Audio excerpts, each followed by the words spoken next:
Résumé, mesdames et messieurs, du GP d'IndyCar de Saint-Pétersbourg. Le 1er mars 2026, la saison d'IndyCar s'ouvre à Saint-Pétersbourg sur un circuit urbain réputé pour ses murs proches et ses freinages violents et son absence totale de marge d'erreur. Et comme souvent pour une manche d'ouverture, les équipes arrivent sans véritable hiérarchie claire, mais dès les essais, certains noms se démarquent, notamment Scott McLaughlin, très rapide avec Team Penske, tandis qu'Alex Palou reste plus discret mais constant, et en qualification, McLaughlin confirme cette dynamique en décrochant la pole position avec un tour solide. Et sur ce type de tracé, partir devant représente un avantage majeur et tout semble indiquer qu'il a les cartes en main pour contrôler la course. Derrière, la grille est serrée, mais Palou ne part que quatrième, une position correcte sans être idéale. Le départ de la course prévu sur 100 tours est immédiatement marqué par des incidents dès les premiers tours. Plusieurs pilotes sont impliqués dans un accrochage de peloton,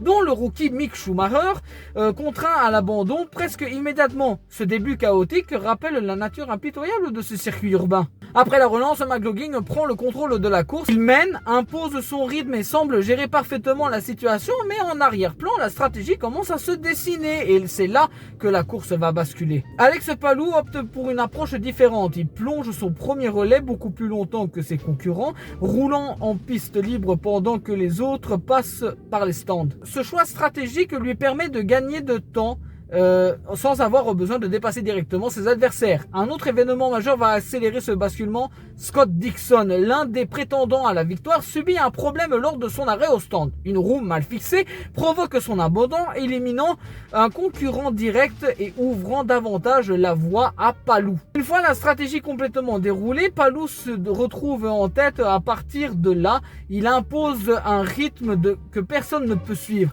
Il gère parfaitement ses pneus, ses relances et le trafic, un élément clé sur ce circuit. Et derrière lui, McLaughlin reste solide, mais il ne peut pas combler l'écart. Christian Lundgaard profite également d'une course propre pour sécuriser une place sur le podium. Dans le dernier tour, la hiérarchie ne change plus. Palou contrôle sans prendre de risques et franchit la ligne d'arrivée avec une avance de plus de 12 secondes sur McLaughlin, un écart particulièrement important pour Saint-Pétersbourg. Le classement final est donc clair. Alex Palou s'impose devant Scott McLaughlin et Christian Lundgaard. Au-delà du résultat, c'est surtout la manière qui marque. Parti quatrième, Palou construit sa victoire grâce à une stratégie parfaitement exécutée et une gestion de course irréprochable. Et ce premier Grand Prix de la saison 2026 envoie un signal fort.